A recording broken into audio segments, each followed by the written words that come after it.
مفتی صاحب دین میں صرف باتیں باتیں ہوتی ہیں، اللہ تعالیٰ دعا قبول کرتے ہیں، تم ایک قدم بڑھاؤ وہ 2 قدم بڑھاتے ہیں، لیکن جب میں ان باتوں پر عمل کرتا ہوں تو کوئی نتیجہ نہیں ملا، اس لیے میں نے دین پہ چلنا چھوڑ دیا 3 سال پہلے۔ استغفر اللہ، پریکٹیکل کچھ نہیں ہے، صرف باتیں ہوتی ہیں دین میں۔ ہاں، حالانکہ میں تو دین پر چلنا چاہتا ہوں اور سچی توبہ بھی کی ایک بار، پر کچھ حاصل نہیں ہوا۔ یہ کہتے ہیں میں دعا مانگتا ہوں قبول نہیں ہوتی، دین میں باتیں باتیں۔ اللہ میاں نے یہ باتیں کی نہیں ہیں کہ تم دعا مانگو گے تو میں اس طرح سے قبول کروں گا کہ جو تم کہہ رہے ہو تمہیں مل جائے۔ یہ باتیں اللہ نے کی ہوتی، پھر آپ کہتے ہیں اللہ میاں صرف باتیں کر رہے ہیں۔ اللہ میاں نے کہا میں دعا قبول کرتا ہوں، قبول کیسے کرتا ہوں یہ بھی تو اللہ میاں نے کہا نا، پورے قرآن میں واقعات بتا دیے کہ کیسے قبول کرتا ہوں۔ یعقوب علیہ السلام نے دعا مانگی نہیں ہوگی میرا بچہ واپس مل جائے، تو کیا مل گیا ان کو؟ نہیں ملا۔ یوسف علیہ السلام پریشانیوں میں آئے، برائی سے بچے، زنا کی ان کو دعوت دی گئی، بچے، تو بچنے کے نتیجے میں اور پریشانیوں میں چلے گئے، جیل میں چلے گئے، ساری زندگی ان کی کہاں گزری؟ جیل میں گزری۔ تو قبول ہونے کا یہ مطلب ہی نہیں ہے جو آپ سمجھ رہے ہیں۔ اگر دعائیں ایسے قبول ہوتی تو سارے کافر ہر وقت اللہ سے دعائیں مانگ رہے ہوتے بیٹھ کے۔ وہ کہتے ہیں یار ہمیں ضرورت ہی نہیں کچھ کرنے کی، ادھر دعا مانگو ادھر قبول ہو جاتی ہے۔ تو یہ ہے، یہ کہ جب دیکھو ایک بات خوب اچھی طرح ذہن میں رکھو، کچھ چیزیں ایسی ہوتی ہیں جو دلائل سے ان کا حقیقت ہونا ثابت ہو جاتا ہے۔ جب ایک چیز کا دلیل سے برحق ہونا ثابت ہو جائے تو پھر اس پہ اٹھنے والے ہر قسم کے اشکالات کا جواب ضروری نہیں ہے۔ مثال کے طور پر آپ کو دلائل سے کسی نے ثابت کر دیا کہ ماں باپ یہ آپ کے ابا ہیں یہ آپ کی امی ہیں، اور یہ بھی ثابت کر دیا کہ ابا اماں خیرخواہ ہی ہوتے ہیں۔ یہ جب ثابت ہو جائے نا تو پھر ابا اماں اگر آپ کو کوئی کڑوی چیز بھی کھلا رہے ہیں تو پھر ابا اماں کو یہ ثابت کرنے کی ضرورت نہیں ہے کہ بیٹا اس میں تمہارا فائدہ ہے، کیونکہ پھر وہ دلیل دیں گے اس میں تمہارا فائدہ ہے۔ آپ کہو گے پھر یہ کڑوی کیوں مجھے کھلا رہے ہو، میٹھی کیوں نہیں کھلا رہے مجھے، اور کڑوی کھا رہا ہوں تو مجھے موشن بھی لگ رہے ہیں اس سے۔ تو ابا اماں کے پاس اتنا ٹائم نہیں ہوتا، وہ کہیں گے جب ایک دفعہ مان لیا نا کہ ہم تمہارے خیر خواہ ہیں تو ہم کوئی خراب چیز تمہیں نہیں کھلائیں گے۔ ڈاکٹر پر جب آپ نے ایک دفعہ اعتماد کر لیا، پتہ چل گیا کہ یہ ہے ڈاکٹر، تو سوئی لگائے، وہ آپریشن کرے، حتیٰ کہ وہ آپ کی ٹانگ بھی کاٹ کے باہر پھینک دے، تو یہ قصائی پہ تو اعتراض ہوگا کہ یار تو کہہ رہا تھا میں تیرا خیر خواہ ہوں، تو نے میری ٹانگ کاٹ دی۔ لیکن ڈاکٹر اگر وہ صحیح ڈاکٹر ہے، دلائل سے ثابت ہو جائے، تو پھر اس پہ اعتراض نہیں ہوگا۔ اس کی مثال ایسے ہے جیسے ہم سے غیر مسلم لوگ اعتراض کرتے ہیں کہ اسلام میں اسلام کے یہ حکم غلط ہے، یہ حکم غلط ہے، یہ حکم غلط ہے۔ ہم ان سے کہتے ہیں فرض کر لو اس سے اسلام کا غلط ہونا ثابت ہو گیا، تو پھر ہم کیا کریں؟ اسلام چھوڑ دیں؟ پھر ہم جس چیز کی طرف جائیں گے وہ تو اسلام سے بھی زیادہ، اگر فرض کر لو اسلام کو غلط مان لیتے ہیں تو وہ جس چیز کی طرف جائیں گے وہ تو اسلام سے بھی زیادہ غلط ہے۔ یعنی ایک آدمی کہہ رہا ہے کہ تمہارے ابا تمہارے خیر خواہ نہیں ہیں تمہارے، تو آپ کیا کہیں گے؟ ٹھیک ہے میں ابا کو چھوڑ دوں، تو تجھے اپنا ابا بنا لوں، پھر میں تو میرا کچھ لگتا ہی نہیں ہے۔ ایک دفعہ کچھ کیا ہوا، عیسائیوں کی طرف سے یا کسی اور مذہب کی طرف سے کچھ اشکالات آئے، انہوں نے کہا اسلام پہ ان کو کچھ اشکالات ہیں۔ میں نے کہا میں ان اشکالات کا جواب دوں گا، لیکن ایک مثال ہے کہ اگر آپ کو وہ جواب نہیں ملتا تو کیا میں عیسائی ہو جاؤں؟ کیا عیسائیت پر اشکالات نہیں ہے کیا؟ تو یہ دنیا میں ہو نہیں سکتا کہ ہر چیز 100% ہر چیز آپ کی سمجھ میں آ جائے۔ جب کچھ بیسک چیزیں جب سمجھ میں آ جاتی ہیں تو پھر آگے ہتھیار ڈالنے پڑتے ہیں آپ کو کہ بھئی آگے وہ سمجھ میں آئے نہ آئے، آپ نے یہ ماننا پڑتا ہے کہ جو چیز سمجھ میں آ جائے ٹھیک ہے، نہیں آئے تو بھئی میرا علم کیا ہے؟ ناقص ہے۔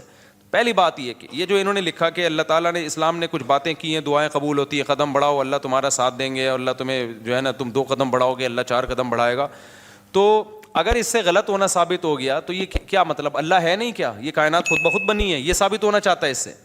دوسرا اللہ ہے تو کیا مطلب؟ وہ جھوٹ بولتا ہے معاذ اللہ، اس نے یہ غلط باتیں کی ہوئی ہیں، ظاہر ہے یہ بھی نہیں ہو سکتا، اللہ کیوں غلط باتیں کرے گا؟ یا اسلام کا غلط ہونا ثابت ہو جائے گا تو پھر کون صحیح ہے؟ کیا ایتھیسٹ لوگ صحیح ہیں جو جن کے پاس کوئی صحیح اور غلط کا کرائٹیریا ہی نہیں ہے، معیار ہی نہیں ہے ان کے پاس؟ تو پھر تو یہ انسان اور گدھے گھوڑوں میں کوئی فرق رہے گا نہیں، پھر تو یہ کائنات یہی آئے گا جو ایتھیسٹ کہتے ہیں خود بخود بنی ہے۔ تو وہ آپ یعنی ایک اشکال سے نکل کے بھاگیں گے اور اس کے بڑے اشکالات کے جال میں آپ پھنس جائیں گے۔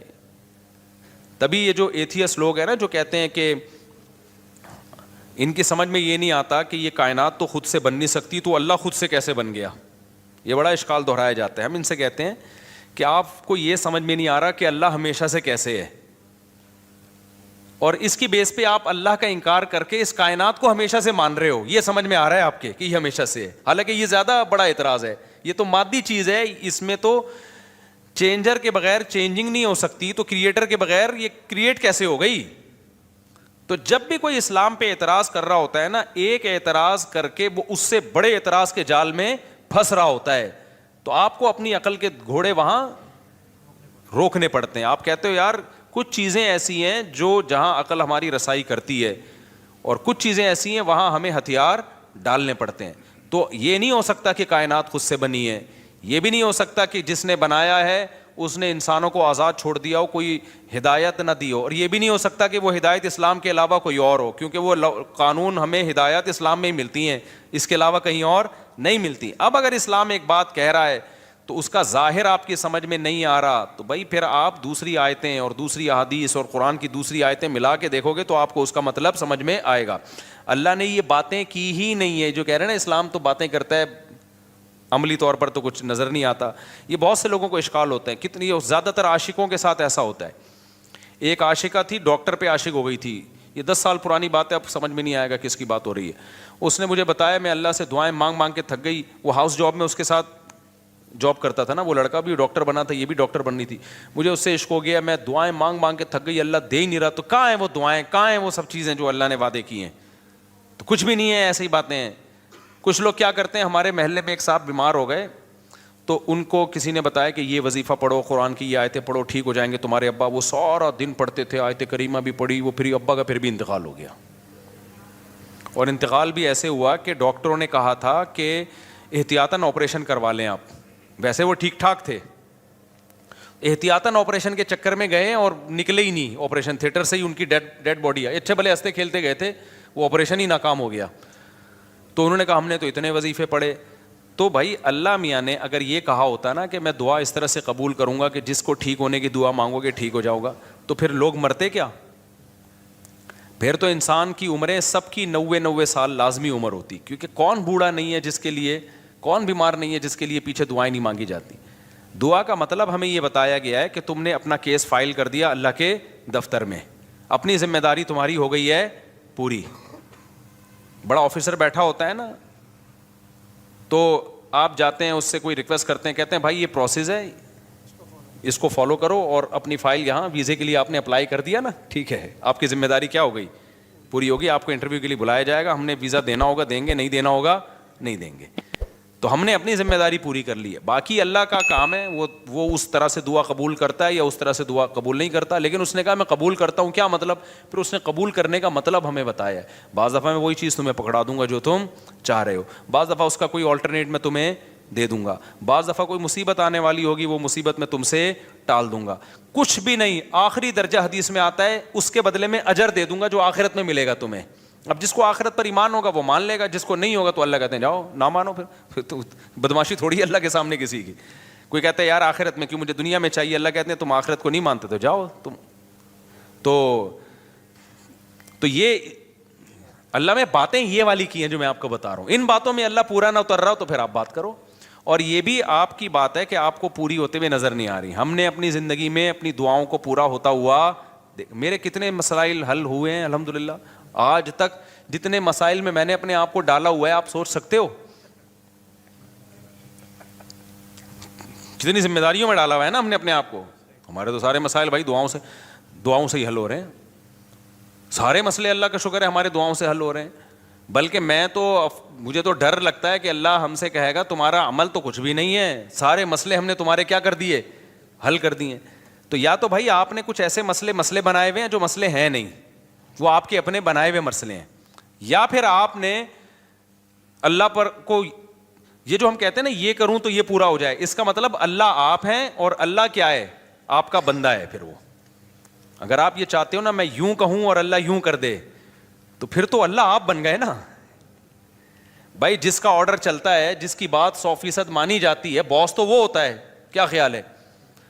تو پیغمبروں کی سیرت قرآن نے جو اتنی لمبی لمبی سیرت بیان کی, موسیٰ علیہ السلام کے بارے میں بتایا کہ بنی اسرائیل کو وعدے کرتے رہے کہ اللہ تمہیں غلبہ دے گا, اللہ تمہیں. بنی اسرائیل نے ایک دن تنگ آ کے کیا کہا ہے, اوذینا من قبل ان تأتینا ومن بعد ما جئتنا, اے موسیٰ تیرے آنے کا کوئی فائدہ نہیں ہوا. آنے سے پہلے بھی ٹینشن تھی, آنے کے بعد بھی ٹینشن. موسیٰ علیہ السلام نے کیا کہا, عسیٰ ربکم ان یرحمکم, امید ہے اللہ رحم کرے گا, امید ہے اللہ کیا کرے گا, رحم کرے گا. اور بالکل اینڈ میں لے جا کے نا جب بنی اسرائیل نے کہا اب تو مر ہی گئے, بالکل دریا کے کنارے کھڑے ہوئے کہہ رہے ہیں اب تو بس مارے گئے, موسیٰ علیہ السلام اس وقت بھی کیا کہہ رہے ہیں, بھائی اللہ میرے ساتھ ہے. اس وقت یہ بھی نہیں کہا مدد کرے گا, ساتھ ہے, جو ہو رہا ہے ہمارے حق میں بہتر, بھلے شہادت دے دے یہاں پہ, ٹھیک ہے نا, بھلے شہادت دے دے, لیکن میرے ساتھ اللہ ہے, میں اس کو ناکامی نہیں سمجھتا, جو بھی میرے ساتھ ہو رہا ہے میں اس کو ناکامی نہیں سمجھتا. تو صحابہ کرام تو جنگوں میں شہید ہوئے ہیں, اور شہادت سے پہلے کیا کہہ رہے ہیں, فزتو ورب الکعبہ, رب کعبہ کی قسم ہم کیا ہو گئے, کامیاب. حالانکہ وہ تو 100% ناکامی ہے. جو آدمی موت کے منہ میں جا رہا ہے اس کے تو سارے پروگرام ہی ضائع ہو گئے نا, اس کے تو سارے ویژن کی ایسی کی تیسی ہو گئی. لیکن وہ مرتے ہوئے کیا کہہ رہے ہیں کہ ہم کامیاب ہو گئے. وجہ کیا ہے کہ بھائی جو اللہ اب ہمارے ساتھ کر رہا ہے ہمیں یقین ہے کہ وہ ہمارے حق میں بہتر ہی ہو رہا ہے, ہمارے حق میں برا نہیں ہو رہا. تو آپ کو اپنے آپ کو اللہ کا بندہ بنا کے زندگی گزارنی ہے.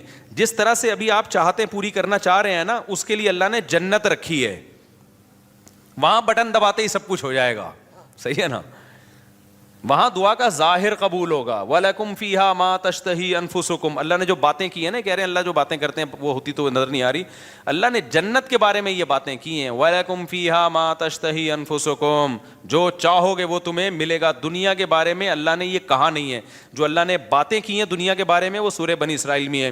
اللہ تعالیٰ فرماتے ہیں کہ من کان یرید العاجلۃ عجلنا لہ فیہا ما نشاء لمن نرید.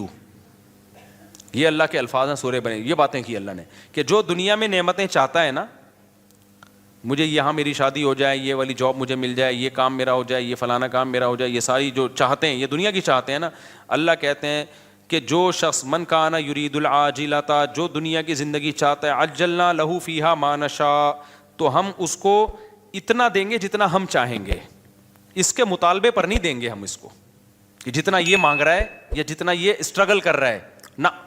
بہت سو کی اسٹرگل کی ایسی کی تیسی ہو جائے گی. بہت سو آپ نے دیکھا ہوگا نا 7 کامیاب لوگوں کی 7 عادتیں, وہ جو کتابوں میں لکھا ہوتا ہے, تو وہ 7 سے 14 عادتیں ہوتی ہیں بعض لوگوں میں, پھر بھی ناکام ہو جاتے ہیں. انہوں نے صرف کامیاب لوگوں کی کتابوں میں لکھا ہوا ہوتا ہے کہ جو دنیا کے بڑے بڑے کامیاب لوگ ہیں ان میں یہ خصلتیں پائی جاتی تھیں. آپ نے کیا کیا, وہ خصلتیں اپنے اندر پیدا کر لیں, پھر بھی ناکام ہی ہو گئے آپ. تو اس پہ بھی کتابیں آنی چاہیے کہ 7 کامیاب لوگوں کی علامتیں جو 25 ناکام لوگوں میں پائی گئی ہیں. صحیح ہے.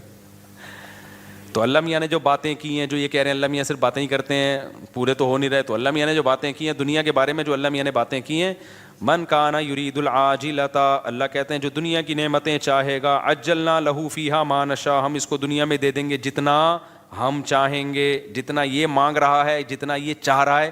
اگر ایسا ہوتا تو زرداری 5 سال کے لیے صدر بنتا, پھر اگلے 5 سال کے لیے پھر دوبارہ زرداری صاحب نے بن جانا تھا, اگلے سال کے لیے بھی سارے ہی بن رہے ہوتے صدر, اور سسٹم نہ چلتا جو ابھی ہماری کنٹری میں کیا چل رہا ہے, سسٹم چل رہا ہے. دوسرا اللہ فرماتے ہیں لمن نریدو, فرمائے یہ تھوڑا بھی اس کو ملے گا جس کو ہم چاہیں گے, جتنا ہم چاہیں گے, جس کو ہم چاہیں گے. یہ ہے یہاں پہ دنیا کی بات. آخرت کی اللہ فرماتے ہیں ومن اراد الآخرۃ وسعى لها سعيها وهو مؤمن فاولئک کان سعیهم مشکورا, جو آخرت چاہے گا اور اس کی قواعد پورے کرے گا, ان کو ان کی محنت سے یقینی بھی ملے گا اور زیادہ بھی ملے گا. اب ان کا اگلا سوال دین کے بارے میں کہ میں تو توبہ کرتا ہوں تو توبہ پہ بھی قائم نہیں رہتا, تو اللہ تو وہاں بھی مدد. بھائی یہ کہہ رہے ہیں میں گناہ سے توبہ کرتا ہوں پھر توبہ ٹوٹ جاتی ہے, تو اللہ تو مدد کرے نا, میں جب توبہ کروں تو قائم رکھنے کی توفیق دے مجھے. پھر یہ بہت سے لوگوں کے ساتھ ہوتا ہے یہ. بھائی آپ جو توبہ کر رہے ہو نا, توبہ ٹوٹ رہی ہے تو اللہ نہیں توبہ توڑ رہا, آپ نے خود گناہ کر کر کے اپنے آپ کو گناہ کا عادی بنا دیا ہے, لت پڑ گئی ہے آپ کو. اور جو بار بار گناہ سے توبہ ٹوٹتی ہے نا, یہ انہی کی ٹوٹتی ہے جو پہلی دفعہ جو گناہ کرتے ہیں وہ توبہ پہ قائم بھی رہتے ہیں. 25-26 دفعہ طبیعت سے گناہ کرنے کے بعد پھر توبہ کرتے ہیں, پھر کہتے ہیں توبہ ہماری کیا ہو جاتی ہے. جب آپ نے سٹے کا عادی بنا دی اپنے آپ کو تو پھر تو آپ کا دل للچائے گا نا. تو یہ الزام اللہ کو کیوں دے رہے ہو, یہ تو آپ کا جرم ہے, خود اپنے آپ کو عادی بنائے. تو جتنا گناہ کرنے میں مزے اڑائے ہیں, اب چھوڑنے میں اسٹرگل بھی اتنی ہی کرنی پڑے گی. ایک بات. دوسری بات یہ کہ آپ گناہ سے توبہ صحیح طرح سے کر نہیں رہے. بعض دفعہ گناہ سے توبہ کرتے ہیں, اس کے وہ جو گناہ کے قریب لے جانے والی چیزیں ہوتی ہیں نا, وہ نہیں چھوڑ رہے ہوتے, وہ نہیں چھوڑ رہے ہوتے. اب کسی کو عادت پڑ گئی ہے فحش فلمیں دیکھنے کی. تو بھائی بند کمرے میں کمپیوٹر کیوں رکھ رہے ہو آپ اپنے آپ کو بزی کیوں نہیں کر رہے, آپ شادی کیوں نہیں کر رہے؟ اور اگر شادی کے بعد بھی عادت چھوٹ نہیں رہی ہے آپ کی, تو آپ اپنے اوپر سزا کیوں متعین نہیں کر رہے؟ آپ گناہ کرتے ہو تو سزا تو دو نا اپنے آپ کو, ایسے ہی کیوں چھوڑ رہے ہو آپ اپنے آپ کو؟ آپ کا بچہ ایک دفعہ غلطی کرے گا, 2 دفعہ, پھر تیسری دفعہ میں آپ کیا دو گے؟ سزا دو گے نا آپ اس کو. فوج میں ایک غلطی ہوگی, فوجی دوسری غلطی کرے گا, پھر کورٹ مارشل ہوگا اس کا. دنیا میں کہیں بھی وداؤٹ پنشمنٹ جو ہے کہیں بھی سسٹم نہیں چلتا. سسٹم تو چل سکتا ہے, سسٹم نہیں چلتا.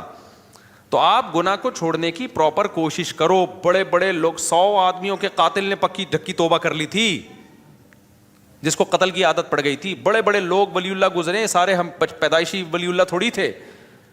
تو خاندانی طریقے سے گناہ سے توبہ کی کوشش کرو. اس کا فائدہ کیا ہوگا؟ ایک دم نہیں چھوٹے گا تو آہستہ آہستہ چھوٹ جائے گا. اور دوسری بات یہ کہ جو اللہ کہہ رہا ہے کہ میں تمہارا ہاتھ تھاموں گا, اس نے تھامنے کا مطلب کیا بتایا ہے؟ اس نے کہا توبہ کر لو نا, معاف کر دوں گا. اس سے بڑا آپشن اور کیا ہے؟ بھلے دوبارہ ہو جائے, صحیح ہے نا. دوبارہ ہونے سے پرانی توبہ کینسل نہیں ہوگی. اور کیا چاہیے بھائی؟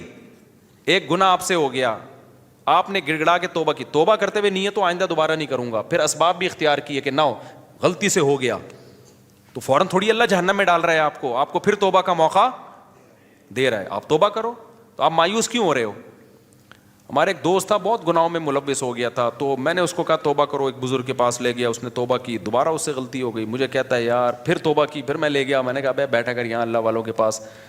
پھر وہ پھر دوستوں میں بیٹھنا چاہیے, پھر توبہ غلطی ہو گئی, پھر میں لے گیا, ایک بزرگ تھے ان کے پاس لے گیا, یار ادھر بیٹھا کر اللہ اللہ کچھ سنا کر. کہہ رہا ہے یار اب تو مجھے اب توبہ کرتے ہوئے شرم آ رہی ہے, اللہ میں بھی بولے گا گناہ کرتا ہے پھر توبہ کر رہا ہے. تو میں نے کہا کمبخت, شرم توبہ توڑتے ہوئے آنی چاہیے, کرتے ہوئے نہیں آنی چاہیے. توبہ توڑتے ہوئے شرم آنی چاہیے کہ کتنی گڑ گڑا کے اللہ سے توبہ کی تھی, اب نہیں کروں گا. بے شرم بن کے دوبارہ کیا کر رہا ہے؟ جو شرم ادھر آنی چاہیے تھی وہاں آ نہیں رہی, جہاں نہیں آنی چاہیے وہاں آ رہی ہے شرم. تو اللہ میاں کے سامنے یہ آزار قیامت کے دن نہیں چلیں گے. تو اس لیے بھائی بار بار ہو رہا ہے, بار بار توبہ کرو. اللہ میاں نے آپشن رکھا ہوا ہے, تبھی یقینی جہنمی کسی گناہگار کو نہیں کہا جا سکتا. عین ممکن ہے آپ کی اس اسٹرگل کی بیس پہ اللہ کہے چل بھائی کوشش میں لگا ہوا تھا, تو بھائی آپ اسٹرگل میں لگے رہو, مایوسی کی باتیں مت کرو. ہم اللہ کے بندے ہیں, غلام ہیں, ہم اس زمین کے باپ نہیں ہیں. مغفرت کے دروازے کس کے ہاتھ میں ہیں؟ تو جھکے رہو گے اللہ کے سامنے, لگے رہو گے. ہو سکتا ہے اللہ ویسی کسی فرشتے کو بولے اس کو ٹھڈا مار کے جنت میں بھیج کے, تو جنت میں جانے والا بنتا نہیں تھا بنتا نہیں تھا, چل جا یار کیا کرے, کوشش میں لگا ہوا تھا, چل جا جنت. بعض دفعہ ایسے ہوتا ہے نا کہ کوئی چپک جاتا ہے آپ سے, کوئی بھکاری, آپ کو پتہ ہے یہ مستحق نہیں ہے, لیکن جان چھڑانے کے لیے آپ کہتے ہیں ایک لات مار کے اس کو 50 روپے دفع ہو یہاں سے, یہ پکڑ پیسے جا. تو ہو سکتا ہے اللہ کی رحمت جوش میں آئے, اللہ کہ توبہ کرتا تو رہتا تھا نا, گناہ پہ ڈٹ تو نہیں گیا تھا نا, اس کو ندامت تو تھی, روتا تو تھا.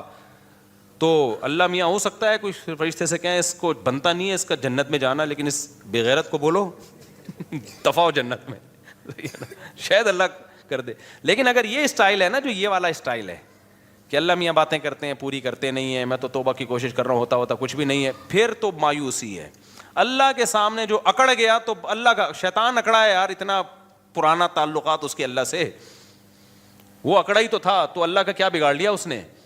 تو اللہ کے سامنے اللہ کے سامنے گنہگار جو تواضع کرنے والا ہو اس کی ویلیو زیادہ ہے, پرہیزگار جو اکڑ دکھانے والا ہو اس کی اللہ کے ہاں ویلیو بولو نہیں ہے.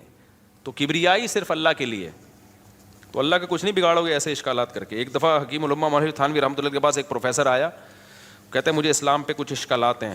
انہوں نے جواب دیے, اس کے اشکال دور ہو گئے. پھر آیا یار مجھے کچھ مزید اشکالات بھی ہیں, انہوں نے وہ بھی جواب دے دیے. پھر آیا, اس کو پھر پتہ چل گیا کہ اس کو اشکالات کی بیماری ہے, اس کو اشکالات نہیں ہے, اس کو ویسی کوئی مسئلہ ہے. تو پھر اس نے آیا کہنے لگا اصل میں یہ ایکچولی اشکال ہے. مولانا تھانوی رحمہ اللہ نے پھر اس کو سمجھایا. پھر 4-5 دفعہ آئے, انہوں نے بولا تیرے جیسے لوگوں کی اسلام کو بالکل ضرورت تھی, تو مرتد ہو جا, دفع ہو جائے یہاں سے. وہ ٹھیک ہو گیا. اس نے کہا میرے سارے اشکالات دور ہو گئے, کیونکہ اس کے دماغ میں یہ بیٹھ گئی تھی, یہ بات تکبر آ گیا تھا کہ گویا اسلام کو میری ضرورت ہے, اور گویا جو ہے نا یہ علماء بیٹھ کے مجھے ہی سمجھاتے رہیں بیٹھ کے, اور ایکچولی یہ اور یہ اشکال یہ جب اس کو اس کی اوقات دکھا دی نا کہ جہاں اتنے لوگ جہنم میں جائیں گے 2-4 اور چلے جائیں تو اس سے ہماری صحت پہ کوئی فرق نہیں پڑے گا. جہاں اللہ اتنے لوگوں کو اٹھا کے جہنم کی آگ میں پھینکے گا کہ تو بھی چلا جائے گا, تو کوئی تیرے اشکالات کی حل ہونے کی ضرورت نہیں ہے. مرتد ہو جا, اس کے سمجھ میں آ گیا کہ بھائی اسلام میری ضرورت ہے, اسلام کو میری ضرورت نہیں ہے, مجھے اسلام کی ضرورت ہے. تو بعض دفعہ یہ بھی ہوتا ہے کہ انسان اپنے بارے میں نا بہت زیادہ خوش فہمیوں کا شکار ہو جاتا ہے. بھائی اللہ کے سامنے گڑ گڑائے, جھکے رہے اللہ کے سامنے, تو پروگرام کامیاب ہونے کی چانسز ہیں. بھلے گناہوں سے توبہ کرنے میں ہی زندگی گزر جائے, لیکن اگر اکڑ دکھانا شروع کر دی نا کہ یہ تو ہوتا ہی نہیں ہے, مایوسی کی باتیں, یہ تو سب ایسا ہی ہے, تو پھر اللہ کہتے جاؤ, شیطان کو نہیں چھوڑا جو اتنا اللہ کا عبادت گزار تھا, تم کس کھیت کی مولی ہو. شادی میں جو شیروانی کے ساتھ پگڑی ہوتی ہے وہ کیا غیر مسلم کا مشابہت نہیں ہوگی؟ بھائی غیر مسلم کے ساتھ مشابہت, پگڑی تو مسلمانوں کا شعار ہے. ماں کے کہنے میں شادی میں ہی تو پگڑی کتنے اب دولہا پہ جچ رہی ہوتی ہے, دولہا لگ رہا ہوتا ہے, وہ سول ڈریس میں لوگ آ جاتے ہیں میرے پاس نکاح پڑھوانے کے لیے, پتہ ہی نہیں چل رہا ہوتا ہے اس میں دولہا کون ہے اور اس کے دوست احباب کون ہیں. دوست نے زیادہ اچھے کپڑے پہنے ہوئے ہوتے ہیں. ایک دفعہ تو ہوا, دولہا ایسے ہی عام کرتے شلوار میں تھا اور دوست تھا وہ شیروانی میں, میں اس سے قبولوانے لگا تھا. یہ ہوا ہے میرے ساتھ. ماں باپ کے کہنے میں سارا خرچ کر سکتے ہیں, سارا مال خرچ کر سکتے ہیں. نہیں بھائی, سارا مال خرچ کرو گے کل پھر بھیک مانگو گے. ماں باپ کی ضرورت پوری کرنا واجب ہے, باقی اضافی کرو گے تو ثواب ملے گا. کیا جمعے کی نماز مسجد کے باہر بھی جمعے کی نماز ہو سکتی ہے لیکن مسجد میں پڑھنی چاہیے کیا؟ بھائی سمل سے وضو نہیں ٹوٹتا. اچھا بھائی میرے بھائی, کیا ٹک ٹاک اور یوٹیوب میں چلائیں گے پیکج ہوتے ہیں کہ پیسے حلال حرام؟ بھائی یوٹیوب پہ یا ٹک ٹاک پہ جو پیسے ملتے ہیں ایڈورٹائزمنٹ کے ملتے ہیں. تو اگر حرام چیز کا ایڈورٹائز ہے, شراب کا, سود کا, بینک کا, سودی بینک کو پروموٹ کیا جا رہا ہے, کسی فلم کا ایڈ چلایا جائے, تو پھر اس ایڈ کی آمدن کیا ہے؟ حرام ہے. اور اگر حلال چیز کی کا ایڈورٹائز ہے تو اصل آمدن حلال ہے, لیکن چونکہ اس میں کچھ غلط چیزیں بھی شامل ہو جاتی ہیں اس لیے کہا جاتا ہے کہ اصل آمدن حلال ہے, اس میں جو حرام شامل ہو رہا ہے تو آپ ایک اندازے سے کچھ رقم, کچھ کہتے ہیں 5%, کچھ کہتے ہیں 10%, کچھ کہتے ہیں 2.5% بھی ہے, تو اس کا ایک کوئی یقینی معیار نہیں ہے, تو احتیاطاً 5% صدقہ کر دو اس میں سے. اچھا میرے بھائی, جمعے کے خطبے سے پہلے جو رکعت پڑھتے ہیں نیت ہوتی ہے, سنت کی نیت ہوگی میرے بھائی, جلدی